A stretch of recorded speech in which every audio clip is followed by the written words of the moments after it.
Hello green മീഡിയാസിലേക്ക് സ്വാഗതം. ദൃശ്യം 3 230 കോടിയിലേക്ക് എത്തിയിരിക്കുകയാണ്. ഇന്ന് സിനിമയുടെ 18ാം ദിനമാണ്. ഇന്നും സിനിമ നിറഞ്ഞ സദസ്സിൽ പ്രദർശിപ്പിക്കുന്നു. കേരളത്തിന് പുറത്തും എല്ലാ സ്ഥലത്തും ഈ ഒരു മൂന്നാം വരവും സിനിമ അതിഗംഭീരമായിട്ടുള്ള റണ്ണിങ്ങിലാണ്. കേരളത്തിൽ നിന്ന് 83 കോടിയോളമാണ് സിനിമയ്ക്ക് ഇതുവരെ നേടാൻ കഴിഞ്ഞിരിക്കുന്നത്. റെസ്റ്റ് ഓഫ് ഇന്ത്യയിൽ നിന്ന് 37.25 കോടി നേടിയപ്പോൾ ഓവർസീസിൽ നിന്ന് സിനിമയ്ക്ക് 108 കോടി 60 ലക്ഷം രൂപ, അതായത് 109 കോടിയെന്ന് നമുക്ക് പറയാം. $11.36 മില്യൺ. വേൾഡ് വൈഡായിട്ട് അല്ലെങ്കിൽ ടോട്ടൽ വേൾഡ് വൈഡായിട്ട് 228.8 കോടിയാണ് ഇന്നലെ വരെയുള്ള കണക്കുകളിൽ സിനിമ വരുന്നത്. അതായത് ഇന്നത്തോടെ സിനിമ 230 കോടി കടക്കും എന്നുള്ളത് ഉറപ്പാക്കപ്പെട്ടിരിക്കുകയാണ്. ഇനി നമുക്ക് ഇന്നലത്തെയും കഴിഞ്ഞ ഏതാനും ദിവസങ്ങളിലേക്ക് കളക്ഷനിലൂടെ ഒന്ന് കടന്നു ചെല്ലാം. ഇന്നലെ സിനിമയ്ക്ക് കേരള ബോക്സ് ഓഫീസിൽ നിന്ന് ട്രാക്കിങ്ങിലൂടെ വന്നത് 1,15,00,000 രൂപയാണ്. ശനിയാഴ്ച മികച്ച ഒരു ശനിയാഴ്ചയായി തന്നെ സിനിമയ്ക്ക് നിന്നു. ഏകദേശം 868ഓളം ഷോകളാണ് സിനിമയ്ക്ക് മൂന്നാം വാരത്തിലും നമുക്ക് കാണാൻ കഴിയുന്നത്, അല്ലെങ്കിൽ മൂന്നാം വാരത്തിലേക്ക് എത്തുമ്പോഴും കാണാൻ കഴിയുന്നതെന്ന് പറയാം.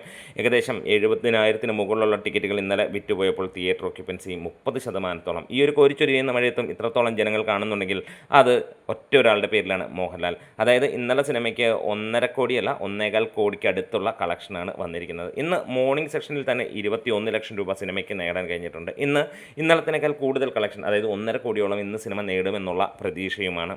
മിനിഞ്ഞാന്ന്, അതായത് വെള്ളിയാഴ്ച വ്യാഴാഴ്ച ദിനങ്ങളിൽ നമുക്ക് കാണാൻ കഴിഞ്ഞത് 1 കോടിക്ക് താഴെ വന്നേക്കുന്ന ഏക 2 ദിനങ്ങളാണ്. അതായത് 78 ലക്ഷം രൂപയും 74 ലക്ഷം രൂപയുമാണ് സിനിമയ്ക്ക് കഴിഞ്ഞ ആ 2 ദിവസങ്ങളിൽ വന്നത്. അതായത് ഏറെക്കുറെ 1 കോടിയോളം സിനിമയ്ക്ക് ഗ്രോസായി നേടാൻ അന്നും കഴിഞ്ഞിരുന്നു എന്നുള്ളതാണ്. ഇനി വരുന്ന വാരത്തിൽ അല്ലെങ്കിൽ വരുന്ന ദിവസങ്ങളിൽ തിങ്കളാഴ്ച മുതൽ സിനിമയ്ക്ക് ഇടിവുണ്ടാകും. അത് സ്വാഭാവികം തന്നെയാണ്. കാരണം ഇത്രത്തോളം ലോങ് റണ്ണിൽ ഓടുന്ന സിനിമ ഏകദേശം 29,000-ഓളം ഷോകൾ ട്രാക്ക് ചെയ്യപ്പെടുകയും 47 ലക്ഷത്തിനടുത്തുള്ള ആളുകൾ സിനിമ കാണുകയും ചെയ്തിരിക്കുന്നു എന്നുള്ളതാണ്.